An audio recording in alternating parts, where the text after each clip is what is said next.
Sabaw. Masarap higupin yan habang tumatagaktak ang ulan sa labas. Dito sa Farm to Table, balikan natin ang soup dishes na talaga namang nakakapagpainit ng appetite. Mula sa mga pahina ng El Filibusterismo, binigyang buhay ni Chef Karaingan, ang culinary general ng Cavite, ang paboritong sabaw ni Kat Jose Rizal. Ang sinabi kasi dun sa El Filibusterismo, eto ang pinakamabuting sopas. Kaya lang kung titignan natin, walang sabaw. Eto ngayon yung sabaw. Wow! So it's also an experience, no? Habang kakainin mo siya, igaganon mo, before mo yung soup. Wow! Minention din kasi dun sa El Filibusterismo na meron siyang manok, meron siyang hipon, kabute, yan, kabuti siya.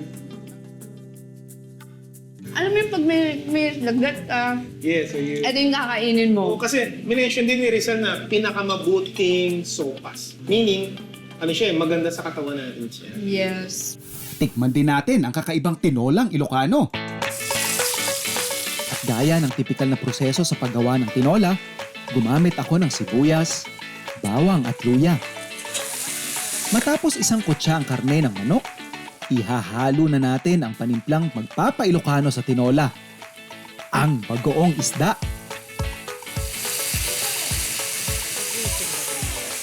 Dagdagan ng stock para sa sabaw. At pakuluan ng ilang minuto hanggang sa halos luto na ang manok. For this dish, gumamit tayo ng mga freshly harvested na papaya.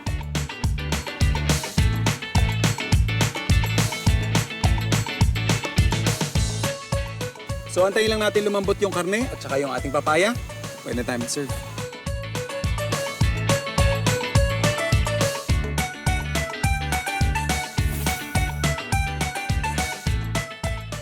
At sabaw na mas pinalinamnam ng buntot, Una, igigisa natin itong mga herbs, ano? Bawang, sibuyas,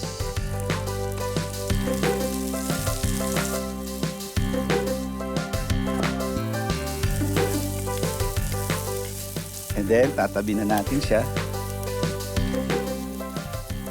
Pinrepare ko na yung ating celery, patatas, carrots at saka sili. Ito naman yung tanglad, no? Yan na siya. Tama lang, hindi siya naghiwalay.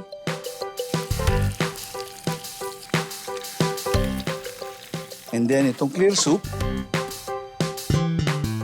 ihahalo na natin itong pinrepare natin ng mga herbs, no? And at the same time, ilalagay ko na rin itong tanglad. Ito, pwede na rin natin ilagay para sumabay siyang lumambot. Patatas. Then we have our carrots. Pagkulo niyan, the rest of the meat na pinakulo natin at pinray natin, lalagay na natin dyan. Pagkatapos, unti-unti na natin lalagay yung celery, chili, kamatis, tapos lalagyan natin ng scoop of chigas.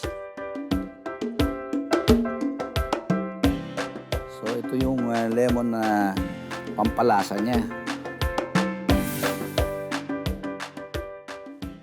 Samantala, inihain ko naman sa inyo ang soup gawa sa pinagong, isang pambatong produkto ng mga taga Quezon. So basically we have here our pan. Lagyan lang natin ng kaunting stock.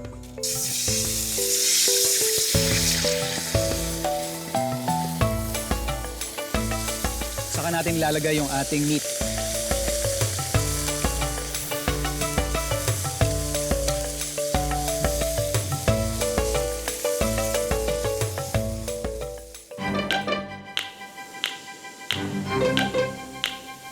So at this point, nakikita natin medyo lumalabas na yung mantika niya.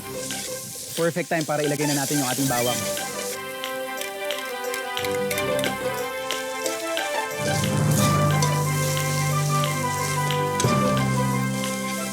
Then, dedeglaze lang natin ng konting tubig.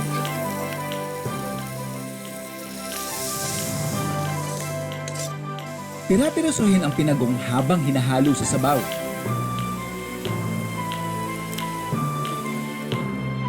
Kasunod nito, pwede nang ibuhos ang stock.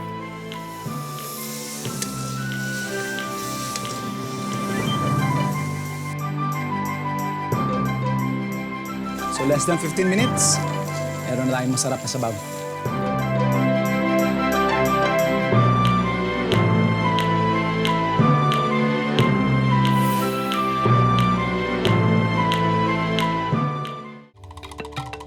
Sino ba naman ang hindi nasisenti kapag umuulan? At kung malayo ka ngayon sa mga mahal mo sa buhay, the season will definitely remind you of home. Oh my God. Para hindi ka na masipangs, pagsaluhan natin ang mga pagkain ng masarap uwian at balik-balikan.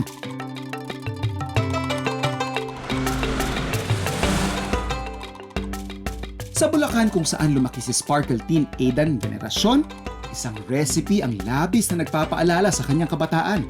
So, isa din po yun sa mga paborito kong niluluto sa akin ng tita ko. Yung dish na to. Yung dish na to, na ininda namin. Parang secret din yung dish na yan. Yung Aidan, secret, parang may surprise din kami sa'yo, chef. That's nice, that's nice.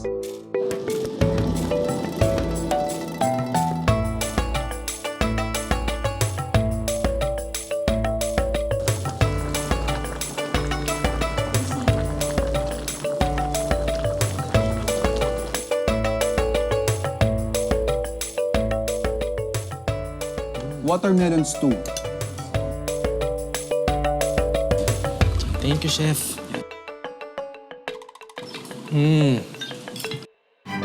Sa bandang Maynila, isang dayuhan ang nakahanap ng bagong kabuhayan nang ipatikim niya sa kanyang mga kababayan ang biryani recipe na kinagisnan niya sa Egypt.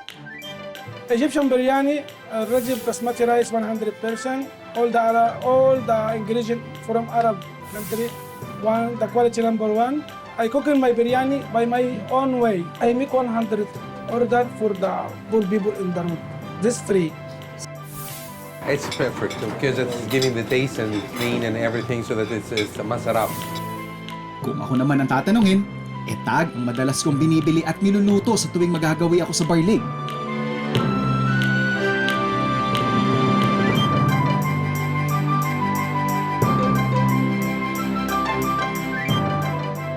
And if there's a dish that brings the comfort of home, adobo yan.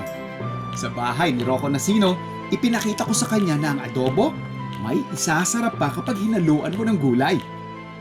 Pag gantong klase ng luto ng adobo, mas malakas yung kain ko. Siguro kung sa dry adobo, mga 2 kanin ako. Dito 4, 5. Ganon, mga tipong ganon. Flight yan? Oo, kaya talaga eh.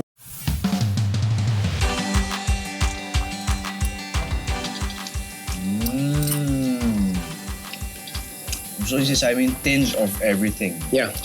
I like. Ay, perfect na nilagay mo ng sili. Diba? Parang boom. Yung sipa. Simula pa nung bata pa siya, mahilig daw mag-food trip si Rahil Birria at ang kanyang pamilya. Nang mabisita ako sa kanilang kusina, sinubukan kong i-recreate ang alubaynan, isang dish na paborito ng kanyang amang Pakistani. So habang ginagawa mong paste yan, yung pan natin, lalagyan ko lang ng butter. So basically, binabrown ko lang yung butter natin. So once I'm satisfied, tabi ko lang to And then using some of our butter, mag-fry lang ako ng ating eggplant. Alright, yung eggplants natin, goods na siya. So we can actually do the cooking. I'll be toasting some of our spices first. So I have here cumin, seeds, some bay leaves. Since natosta na yung ating cumin seeds, tsaka yung bay leaves, tsaka di ba, bango na, no? We'll just be adding our tomatoes and onion.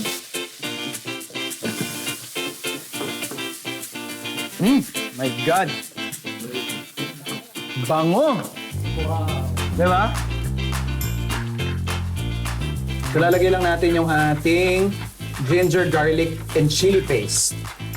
We'll just season this with some salt and pepper.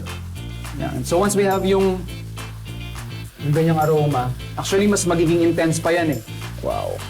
Pwede na nating dagdagan ng iba pa nating spices. We have ground cumin. We also have chilies. And for color, tsaka for health benefits. So here we're having a very nice paste. We'll add in our potatoes. Sasabihin ko sana ito yung bida nung nung dish pero hindi. It's the herbs and spices that we put in. Kumbaga ito lang yung vehicle na magsasakay sa lahat ng flavors na binuo natin eh. Let's add in some coriander stems and roots. Yan o. Yan pa lang, ganda na ng kulay oh. Siyempre, water.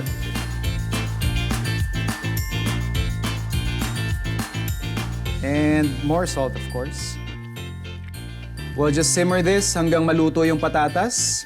Last minute, ilalagay natin yung ating eggplant. So, by request, Yeah. tingnan mo yung sauce, brother. Oh. Look at the sauce, baby. Patry nga ako dyan. You asked for it.